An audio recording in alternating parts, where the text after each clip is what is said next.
Voltamos já com o nosso TJ da tarde, mas antes de falar já com o nosso convidado de todas as sextas, chama a vinheta pra gente.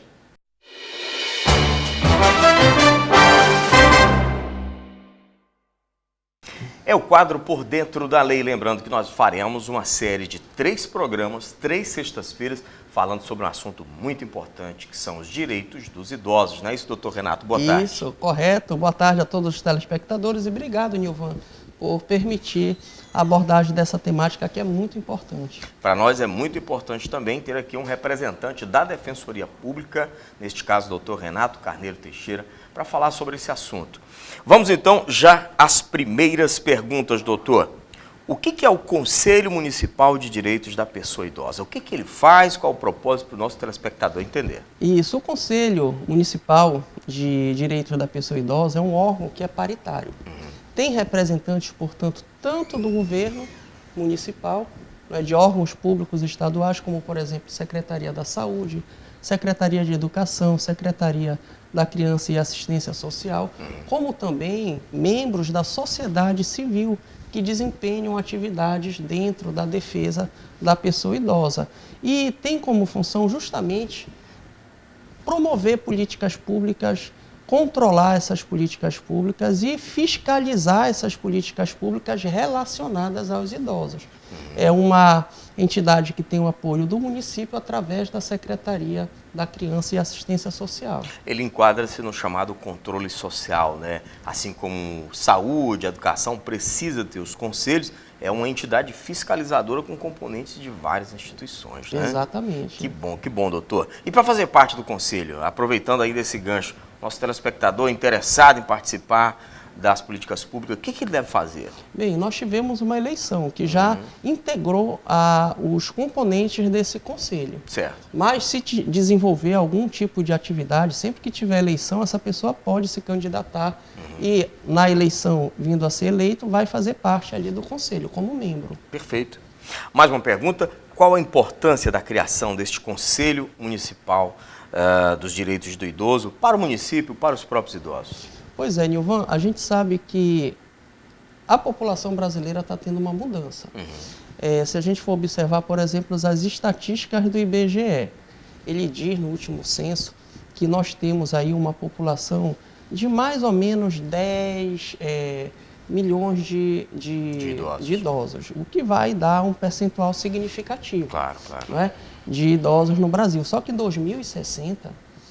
essa estatística do IBGE, os cálculos que eles fazem, diz que 25% da população brasileira vai ser composta de idosos. Um quarto, né? Exatamente. Então é necessário o quê? Políticas públicas justamente para favorecer, para implementar direitos e para receber essas pessoas, né, que vão envelhecer. A gente sabe que a velhice é um processo natural, não tem como fugir. O Brasil está ficando velho, então é necessário a existência desses conselhos justamente para discutir a implementação de políticas públicas voltadas aos idosos, né, fazer esse controle, essa fiscalização, receber denúncias.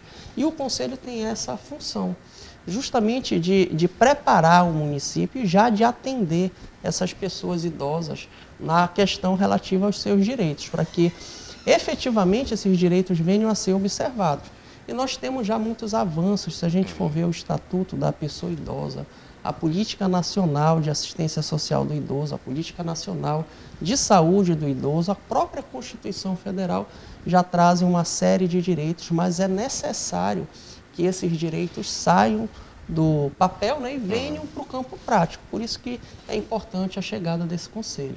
Mas vale ressaltar também que qualquer falta de respeito, tanto a Defensoria quanto a Promotoria e o Judiciário estão aí, né, doutor? Com certeza. Para agir incisivamente, né? É um órgão que vem a contribuir, apesar de existirem outros que atuam especificamente na defesa da pessoa idosa, como Ministério Público, Defensoria Pública e o próprio Judiciário quando provocado. Muito bem.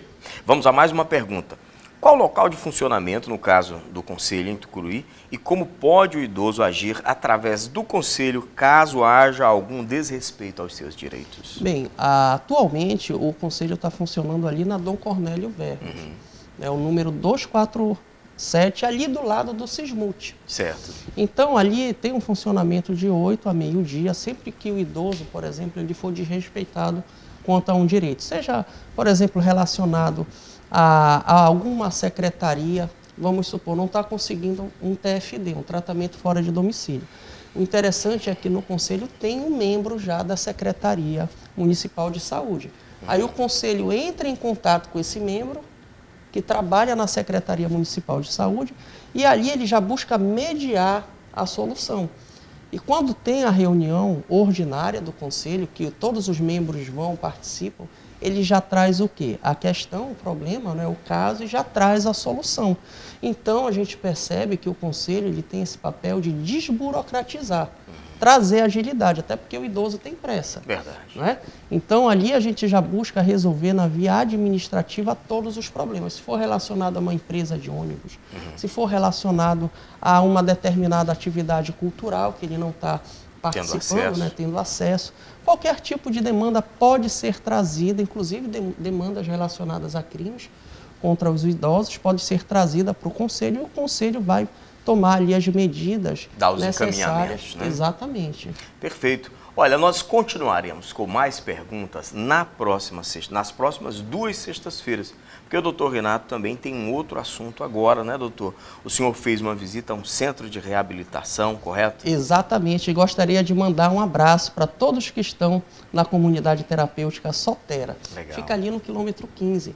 É uma entidade muito séria que trabalha na recuperação das pessoas que são dependentes químicas, seja de álcool, seja de drogas. E eles têm conseguido, com o seu trabalho, desenvolver ali uma recuperação, fazendo com que essas pessoas elas venham a ter uma nova inserção na sociedade. Dá essa oportunidade. Então, eu estive lá, vi a seriedade do trabalho. Eles trabalham ali com psicultura, agricultura, trabalham também dentro do EJA, tem aula de informática. É algo que realmente precisa ser estimulado, precisa ser incentivado. Receber apoio, né? Receber apoio. Doutor, me permita perguntar, este é o centro de reabilitação vinculado à Igreja Batista em Vila Permanente, o senhor sabe dizer? Exatamente, é esse mesmo, né? Legal. Tem outras iniciativas dela também, como o restaurante popular, mas esse é um assunto fundamentalmente importante, porque é uma questão de saúde pública, né, doutor? Exatamente. E a gente sabe que a questão da droga é algo que está disseminado. Né?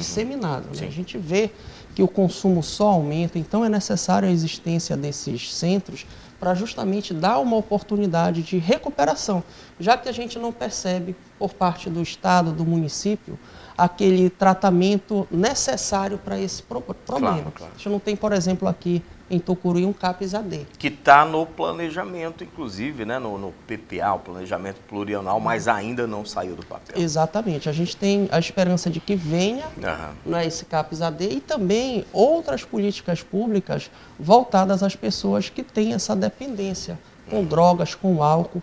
Então é importante a gente estimular hoje as que existem. Legal. Inclusive nós temos aí o número da conta, nós temos o nome do coordenador, que é o Charles, com o seu telefone. As pessoas que quiserem ajudar, você vê na tela, que entrem em contato, né, que façam seu depósito aí para justamente estimular o desenvolvimento desse trabalho tão necessário. Legal. E a gente sabe que, infelizmente, a violência pública hoje, ela tem uma relação direta com a questão do consumo de drogas. O tráfico em si, né? O tráfico. Verdade. Então é importante a gente realmente estimular, incentivar a existência desses centros. Não é o único que nós temos, né? Verdade. Aqui em Tucuruí nós temos um outro também ali no sítio Deus é Grande. E é importante, então, a população ter conhecimento de que existe essa possibilidade de tratamento. Verdade. Né? Para que justamente possa se livrar desse vício das drogas. Muito bem, gente. Parabéns, doutor, pela sua visita lá, pelas informações e vamos colaborar. Gente, chegamos ao final. Na próxima sexta-feira tem novamente aqui o doutor Renato, aqui no nosso quadro Por Dentro da Lei. Obrigado pelo carinho da sua audiência e da sua companhia. Voltaremos na próxima segunda-feira, se Deus quiser. Grande abraço a todos. Obrigado, doutor. Obrigado, meu amigo.